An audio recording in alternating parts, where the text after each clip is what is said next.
আসসালামু আলাইকুম। Welcome my daily blog. আজকে আমি গ্রামের ভিতরে একটু ঘুরতে বের হইছি। তো আমি একা কেন দেখবো গ্রামের সৌন্দর্য? আপনাদেরকেও একটু দেখাই গ্রামের সৌন্দর্য। চারদিকে প্রকৃতির সৌন্দর্য কতটা। আপনি জাস্ট ফিল করেন। আপনি এটা শান্ত পরিবেশ থেকে হাঁটতে আছেন। চারদিকে সবুজে ঘেরা মাটির রাস্তা দিয়ে হাঁটতে আছেন। তো গ্রামকে মানুষ এত সুন্দর কেন বলে? দেখেন, আমি একটা জিনিস দেখাই আপনাকে। দেখেন চারিদিকে কতটা সুন্দর, আকাশটা কত সুন্দর লাগতেছে। আর গ্রামে একটি ভালো জিনিস হইছে যে, যেদিকেই তাকাবেন না কেন শুধু ধানই জমি। তো গ্রামের মানুষ সবাই চাষাবাদ করে। কেউ না কেউ কোনো চাষের সাথে যুক্ত।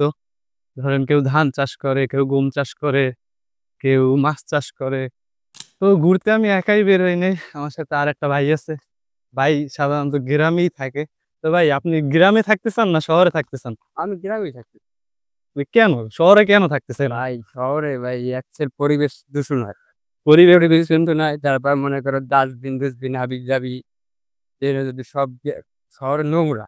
তাহলে আপনি গ্রামে কেন থাকতেছেন? গ্রামে থাকার গ্রামের পরিবেশটা অনেক সুন্দর। গ্রামে কোনো মনে করেন যে বাহিরে তো কোনো গন্ধ নাই। আবহাওয়া অনেক ভালো। আবহাওয়া অনেক ভালো। তার সবচেয়ে বেসিক একটা জিনিস হচ্ছে যে এই জায়গার মানে প্রকৃতির সৌন্দর্যটা মানুষকে মানে যে আটকে ধরে। তো যারা শহরে থাকেন তারা যদি একবার গ্রামে আসেন তাহলে এই গ্রাম থেকে যেতেই চাইবেন না। তো শহরে যারা থাকেন তাদেরকে আমি একটা কথা বলব যে বছরে একবার হলেও গ্রামে আসবেন। ওই শহরের ডাস্টবিনের নোংরা, অক্সিজেনের অভাব। তো সেইজন্য আপনি গ্রামে আসবেন, মুক্ত বাতাসে শ্বাস নিবেন। দেখবেন আপনার ভিতরটা পুরো ক্লিন হয়ে যাবে। তো শহরে তো আমরা সবাই মিলেমিশে থাকি।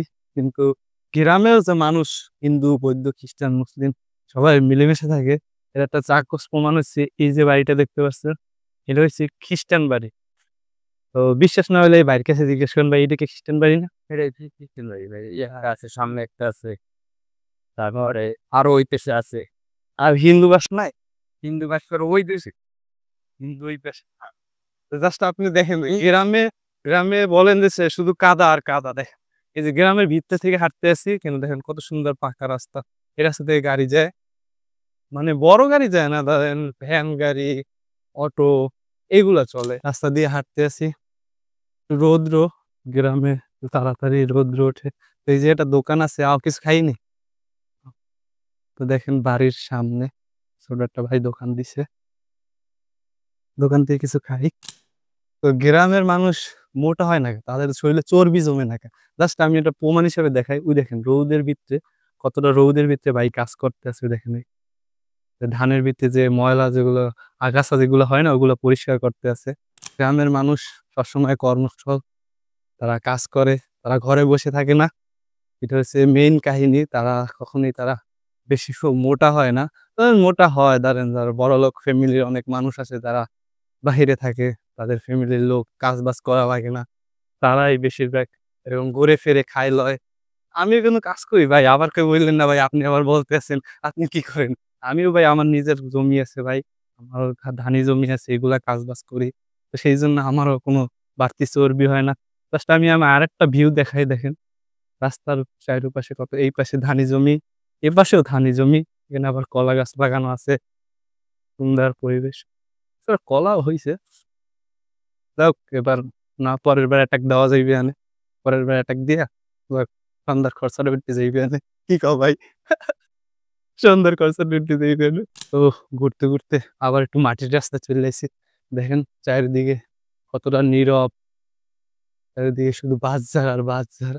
একটু ভয়ও লাগতেছে আর ভালোও লাগতেছে অনেকদিন পর গ্রামের ভিতরে এরকমই সুন্দর। দেখেন মাটির রাস্তা আবার।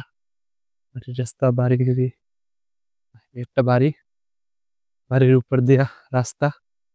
তো যাইতে থাকি। আবার আজকে আপনাদের গ্রামগুলো একটু ঘুরেই দেখাই। গ্রামে অনেক মানুষ আসতে চান না কেন? এই মাটির রাস্তা এইজন্য। কিন্তু ভাই গ্রামে একটু মাটির রাস্তা থাকবে, এটাই তো স্বাভাবিক। দেখেন ঘরগুলো দেখেন। কই আমার বন্ধুটা আবার সামনে, সামনে চলে যেতেছে। ও আমার রাস্তা দেখাইতেছে। আমি তো আর চিনি না রাস্তা। ও আগে, আগে যাইয়া রাস্তাঘাট দেখাইতেছে আমারে। এটা হইছে পানের বর। আমরা অনেক ধরনের পান খেয়ে থাকি দেখেন। অনেক, অনেক রেস্টুরেন্টে বড়, বড় শেফরা দেখবেন কি ৳১,০০০ য় পান বিক্রি করে। তো অনেক ভিডিও দেখছেন মনে হয় পানের ভিডিও দেখছেন। তো সেই পানগুলো কিভাবে উৎপাদন হয়? তো দেখেন এইটা হচ্ছে পানের বর। যে এখানে পান চাষ করা হয়। তো পান চাষ করে এগুলো বাজারজাত করে। তো তারপরে আপনারা এই পানগুলা হাতে পান। তো নেক্সট একটা ভিডিওতে আমি দেখাবো কিভাবে এই যে পান চাষ করে, কিভাবে পানগুলা তারা বাজারজাত করে। এগুলো নিয়ে একটা ভিডিও যদি আপনারা চান তাহলে নিচে কমেন্ট করতে পারেন। তাহলে আমি সেটা নিয়ে একটা ভিডিও নিয়ে আসবো আপনাদের কাছে। তো গ্রাম ঘুরতে, ঘুরতে অনেক সময় হয়ে গেল। তো আজকের ভিডিওটা এই পর্যন্তই। তো যারা YouTube থেকে দেখছেন, চ্যানেলে যারা নতুন আছেন তারা সাবস্ক্রাইব করে দিবেন। আর যারা Facebook পেজ থেকে দেখছেন তারা ফলো করে দিবেন। আর বেশি, বেশি করে ভিডিওটা শেয়ার করবেন। যারা শহরে থাকে তাদের কাছে পৌঁছে দিবেন। যাতে যেন তারা গ্রামের সৌন্দর্যটা একটু ভালোভাবে দেখতে পারে। তারা গ্রামে আসার জন্য আগ্রহী হয়। তো সবাই ভালো থাকবেন, সুস্থ থাকবেন। পরবর্তী ভিডিও দেখার জন্য সবাইকে বলা হলো। আল্লাহ হাফেজ।